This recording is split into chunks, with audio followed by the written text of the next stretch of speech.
So this is my newest retro handheld, and altogether it cost me $55. And I have to say, it blows everything else out of the water in this price point.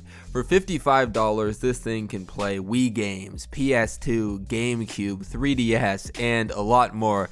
So in this video, I want to show you this amazing setup and how you can get probably the best value for your money possible if you want to get into handheld emulation. So as you can see, it's not a standard retro handheld. What this is a used Android phone that you can buy on eBay for similar prices, and also a very cheap Bluetooth controller.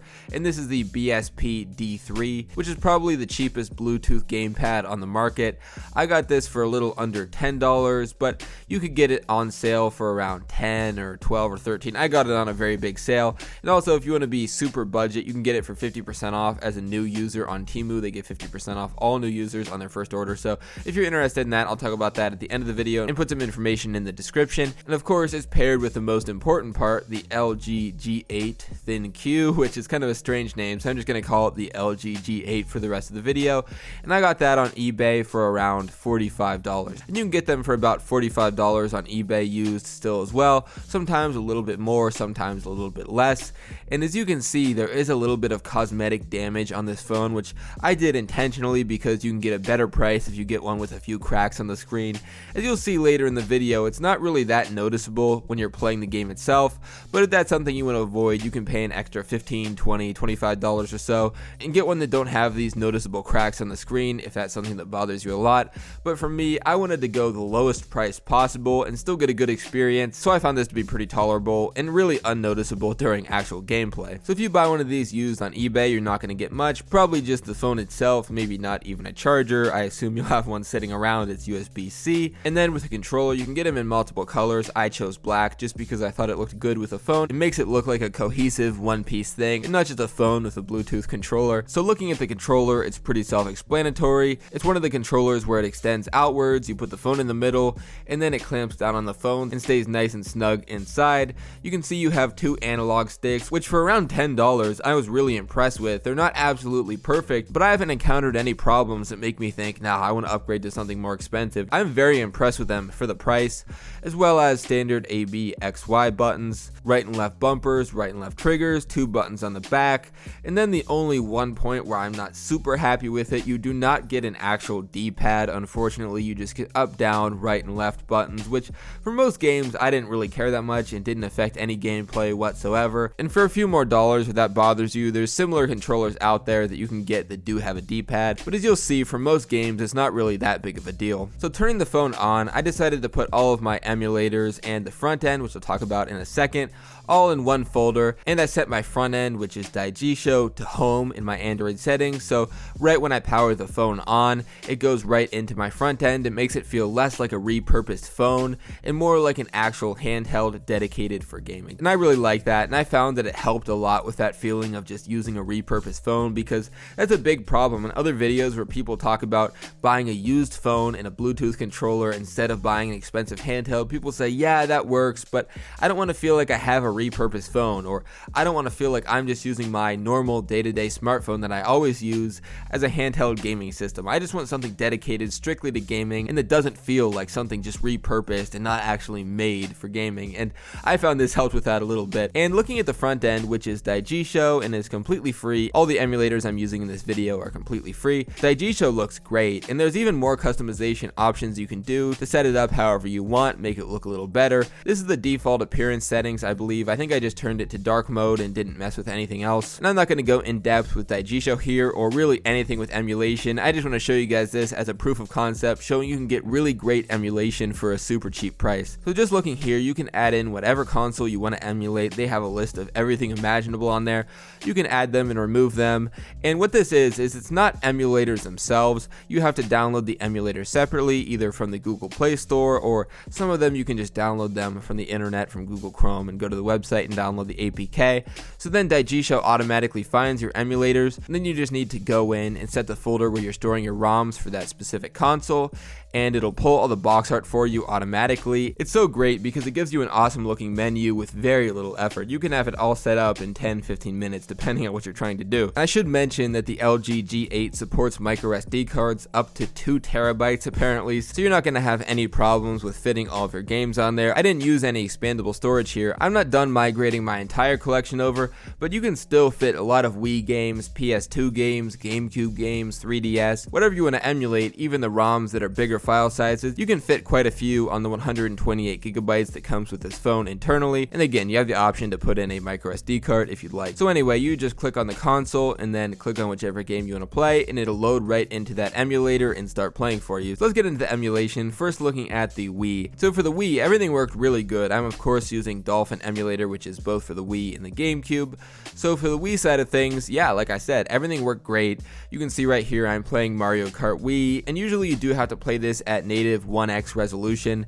Sometimes you can get 2x resolution, but it will drain your battery faster, and sometimes I noticed it makes it heat up a lot more, obviously, and will make the performance drop, and you're not going to be getting full speed. And I could always get full speed, no significant frame rate drops, everything was playing good, except sometimes in the menu it was a little weird, which I guess can happen sometimes, but in terms of actual gameplay, everything else was smooth almost all the time. But in other games such as New Super Mario Bros, you were able to increase the resolution quite a bit and still get great performance. And obviously it's going to be more demanding, cause your phone to heat up more, cause your battery to drain quicker, and then eventually cause some performance drops just because of the fact that it's heating up so much. So for me, I'm content keeping it at 1 or 2x maybe, but you can go past that if you'd like, and it depends on which game you're playing, of course. I'm not promising perfect performance on everything, but every game that I tested for the Wii is perfectly fine, and I had no significant issues with performance, so I think this thing is a really great option for most Wii emulation. And then there's Gamecube. So Gamecube emulation works very well also, and this is again through Dolphin emulator too. Some Gamecube games I tried were better than others. For example, Simpsons Road Rage, I was able to increase the resolution super high, but then in Legends of Zelda, I forget exactly which Legends of Zelda game it was, there were some problems when I would increase the resolution past 1x. Most of the time it would be fine, but in some areas it no longer played at full speed, so in order to keep it at full speed for that game, I kept it at 1x resolution. So it just depends on which game you're playing, but I found Gamecube worked great as well. And then also taking a look at 3DS, I'm using the Citra MMJ emulator, using the latest version of Citra from the Google Play Store. I'm not sure if the version I tried was the absolute latest, but the latest version that was on the Google Play Store, I had some issues, so that's why I decided to use Citra MMJ, and as you can see, it works very well. I was able to increase the resolution to 2-3x in most games, of course it depends, even past that a bit sometimes, and all the emulation is super smooth, and maybe even in the future this is going to improve a little more and you can get even better performance as the emulators themselves keep getting updates and improving. Who knows, that waits to be seen, but as for now, these games are perfectly fine and I really enjoyed it. And then there's PlayStation 2, so I'm using Aether SX2 for PlayStation 2 emulation, and as you can see, everything works very well. You're able to increase the resolution at differing amounts for different games, of course, like everything else. I was able to get 3x on some games, a little less for other games, maybe a little more for other games. I didn't really go past that, but I imagine for some you'd be able to, and I don't really have a whole lot to say here. I'm using the latest version of the emulator from the Google Play Store, and after a few tweaks of the settings, I was able to get really good performance out of this. With the stock settings, things were a little bit wonky and not great, but once again, after I adjusted the settings a bit, yeah, everything was working great, and there's so much more that you can emulate on here. I know some people have tested out Switch emulation, which I'm not going to be doing in this video for a few reasons. One, because I know it's not going to be super great. I'm sure some lower end, easier to run indie games maybe would run fine on here, and even some bigger titles I imagine would be kind of playable on here. If you go on YouTube, you can see others trying Switch emulation on the LG G8. Only a few people have done it on YouTube, but it seems like it is possible, but it wouldn't be great. But if it's really something you want to do, it seems like you could do a bit of it here, but I wouldn't buy this specifically with Switch emulation in mind, honestly, because I imagine it wouldn't be super great. But if you want something dedicated for Wii emulation, GameCube, PS2, 3DS, stuff like this, and you might want to try some Switch emulation, I would say it might be possible. So if you have that in mind as an afterthought, this might be a good option for you. But you could even go up and buy a little more expensive used phone here. Obviously, this is just a proof of concept, and you don't specifically have to buy the LG G8 here. And of course, this will run everything below all the consoles I mentioned in this video perfectly fine. So for example, N64 emulation is going to be fine with no problems. The one thing I mentioned earlier that might be a bit annoying for some certain older games is that the D-pad isn't really a D-pad, it's just up, down, right, left buttons. So in some games like fighting games, it's not going to be perfect, I'll admit that. But for me, when I'm buying this, I'm not buying this for something that I would need the D-pad to be used all the time. And when I would need to use it, it's fine with these buttons. So I found it to be okay. And once again, there's other options out there. That's a positive of buying a phone with a detached controller, because if you don't like the controller, you can simply replace it with another one. You don't have to say, oh man, I'm gonna have to buy a whole new retro handheld. No, just take the controls out and then buy something else. So I found that to be a pretty comforting thought, honestly, especially when I bought such a cheap controller like I did with a BSP D3. And I'll mention really quickly how you can get this for 50% off, or another similar controller if you want to go with something else, like an Xbox clip if you want to connect your phone to an Xbox controller, or get other accessories.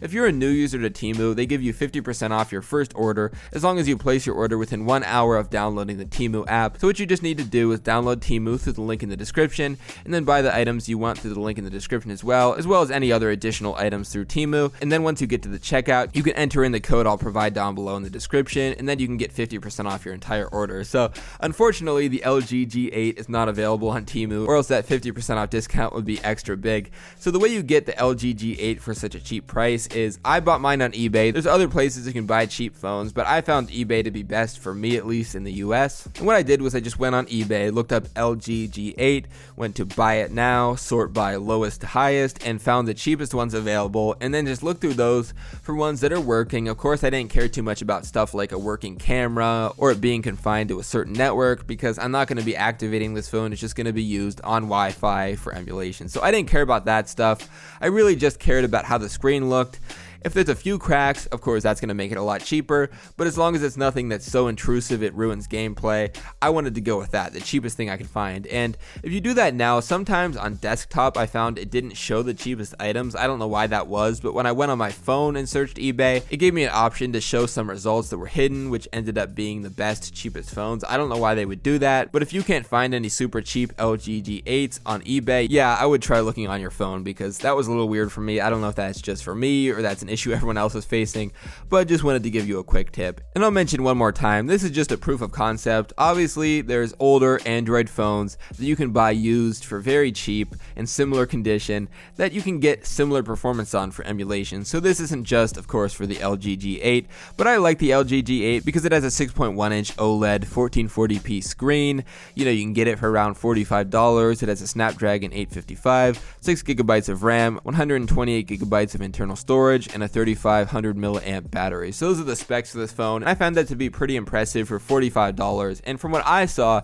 the LG G8 has the best used prices compared to these other phones, but you're at liberty to check out other cheap used phones, check out their prices, check out how they can emulate certain games, and maybe you can even find a better deal than me.